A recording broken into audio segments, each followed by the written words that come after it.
Hey guys, Hi guys, what's up? It's me. Welcome back to my channel. I'm super quiet. Guys, I'm super quiet right now because it's nighttime. You guys may not be familiar because the time here in the Philippines are 7:36 p.m. and that's already night.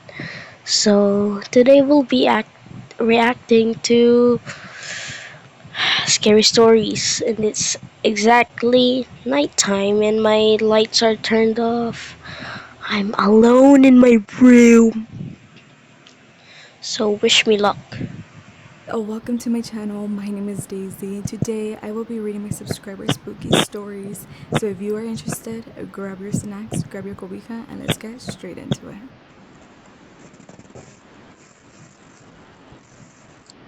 Hi Daisy. My story is about a ghost boy who would appear in our church. So much so that the people from the church nicknamed him El Niño, the little boy. For reference, the church was built in 1911.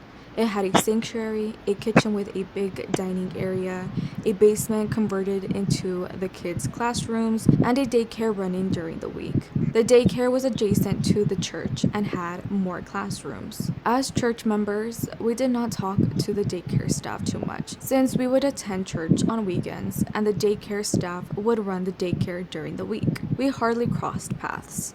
However, that did not stop the church staff from telling their stories about El Nino. One staff member said she grabbed something from the refrigerator once, and as she had the door open, she saw a kid's pair of feet under the door. You know, A kid's pair of feet under the door. That is terrifying. Not gonna lie. the small opening you can see from the fridge door when you open it. She said she quickly assumed there was a kid from the daycare behind the refrigerator door. As she shut the refrigerator door, she asked, "What are you doing here?"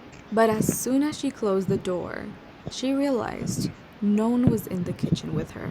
In another instance, my friends Melissa and Lily were both young adults at the time, meaning they were around 14 years old if I'm not mistaken. They were playing hide and seek in the dark basement with the rest of the kids. The basement Wait, playing hide and seek in a dark basement with the kids? That's sketch, bruv. has now been remodeled, but it was so dark and creepy back then. So hide and seek in the dark was great for adrenaline rushes. Melissa and Lily were it, so it was their turn to seek. They would seek in pairs since it was too scary to do it alone. They said they saw a little boy sitting on the steps that would head up to a door that exited into the daycare. His head was buried down into his arms, and his arms were on his knees, so they couldn't see his face. So they thought it was their friend Charlie, who also had a light complexion. They went up to him quietly and tagged him while yelling, "You're it!" As soon as they tagged his arm, Melissa and Lily both say they witnessed the boy disappear into thin air. Now, this is my No way, the boy disappeared in thin air, like clearly, bruh. How is that even possible? That is creepy. personal experience that happened when I was a young adult. I was on a schedule that required me to take care of young kids. Sometimes I would get lucky and be scheduled to give class with my older sister. This was one of those times. We had the third class to the right. The first classroom was more extensive, so I had two doors, one at the beginning of the room and one at the end. Next to it was a small storage room, and next to it was the classroom I was in. The kids would usually run up the stairs to their parents as soon as class was dismissed.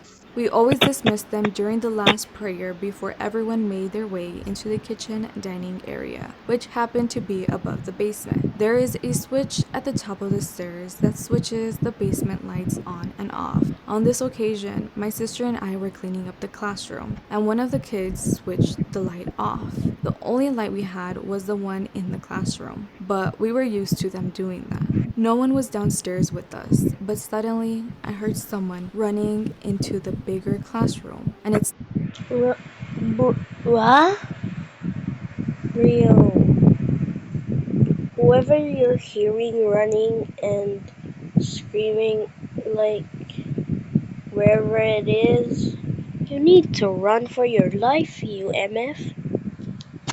sounded as if they were shuffling a lot of paper. I can describe the sound as a very big deck of cards being shuffled. The sound went on for about 7 seconds. Then it stopped. My sister and I froze and stared at each other as we listened to the noise. When the sound stopped, we both slowly peeked our head out, and I noticed one of the doors from the bigger classroom was very slowly closing by itself. We realized no one was there with us, so we bolted upstairs. It was the scariest thing ever, and we couldn't believe we had heard the infamous Nino. Now on to the last story. Friday nights were the nights when the band would practice for the Saturday church services. The practices were usually right after the Friday night service, so it would occur reasonably late, around 8 p.m., 9:30 p.m. On this occasion, the young adults were going to play for the Saturday service. Most of the parents would sit it out and wait till they finished to go home. Two parents, Peter and Luke, were sitting in the dining area by themselves catching up. To get to the dining and kitchen area from the sanctuary, you must walk up a ramp that is inside the building and right above the children's classrooms. I hope Wait, how's there a ramp inside a classroom? Bruh.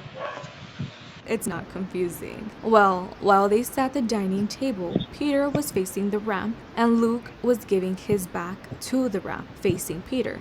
As they were talking, a little boy ran up the ramp towards the kitchen. The little boy had a red Solo cup, which he tossed into a trash bin, but missed. When he missed, he picked up the cup and stared at Luke and Peter. Peter said, "Oh no, you missed," and shot him a smile. The little boy threw the cup into the trash bin and made it this time. Then he ran into the kitchen area.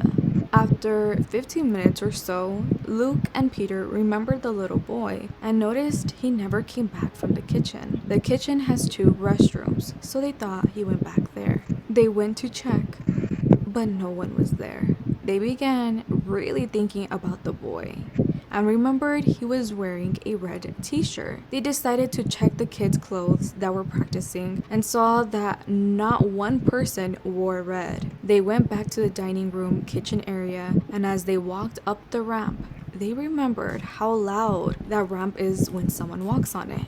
You can easily hear the stomping with each step on the ramp, but they noticed that when the boy ran up the ramp, they heard absolutely no steps. Luke and Peter went to the trash bin since they recalled the boy tossing a red Solo cup. Being that it was only Friday, the bin should be empty since it is not used during the week. But they saw the cup in there. That's when they freaked out and realized they encountered El Niño.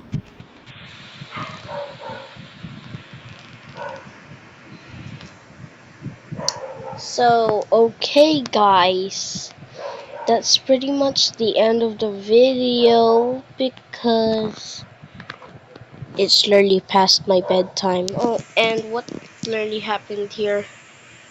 Okay, so guys, I'm gonna end it here. Bye bye bye bye bye bye bye bye bye bye bye bye bye bye.